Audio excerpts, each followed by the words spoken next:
નમસ્તે, કેમ છો બધા? મજામાં? ચાલો ને આપણે કેટલાક અંગ્રેજી શબ્દોના ગુજરાતીમાં અર્થ જાણીએ અને મજા કરીએ. આ ગીત કવિ મહેન્દ્ર રે ત્રિવેદીએ લખ્યું છે અને ઝગમગ ઝગમગ ભાગ 2 એવી પુસ્તિકામાંથી લીધું છે. તો ચાલો આપણે સાંભળીએ. આપ સાંભળી રહ્યા છો શાબ્દીના સ્વરમાં. ગુજરાતીમાં ચણા એટલે અંગ્રેજીમાં ગ્રામ. ગુજરાતીમાં ચણા એટલે અંગ્રેજીમાં ગ્રામ. ગુજરાતીમાં ખેતર કહીએ અંગ્રેજીમાં ફાર્મ. ગુજરાતીમાં ખેતર કહીએ અંગ્રેજીમાં ફાર્મ. કાંદા એટલે અનિયન ને રતાળું એ યામ. કાંદા એટલે અનિયન ને રતાળું એ યામ. શરબતનું સિરપ થઈ જાતું મુરબ્બાનું જામ.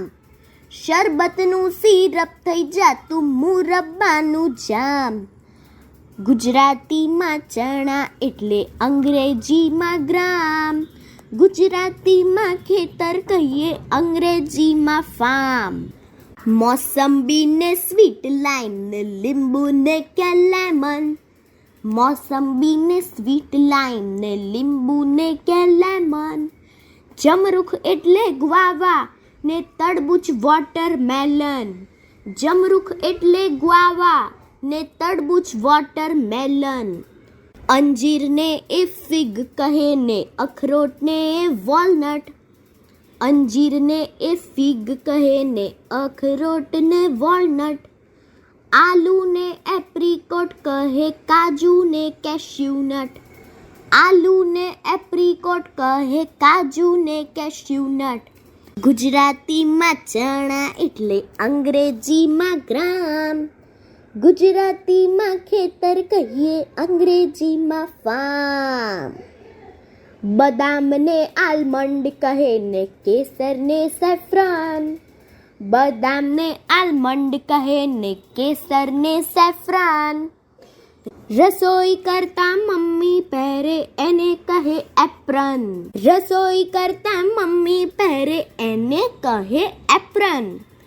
શાકને કહેતા વેજીટેબલ, દાળ કહેવાતી કરી.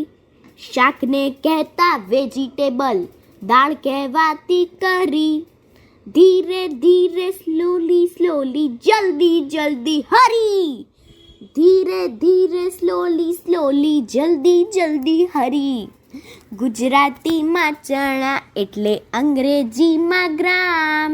ગુજરાતીમાં ચણા એટલે અંગ્રેજીમાં ગ્રામ. ગુજરાતીમાં ખેતર કહીએ અંગ્રેજીમાં ફાર્મ. ગુજરાતીમાં ખેતર કહીએ અંગ્રેજીમાં ફાર્મ. અંગ્રેજીમાં ફાર્મ. અંગ્રેજીમાં ફાર્મ. અંગ્રેજીમાં ફાર્મ. અંગ્રેજીમાં ફાર્મ. અસ્તુ.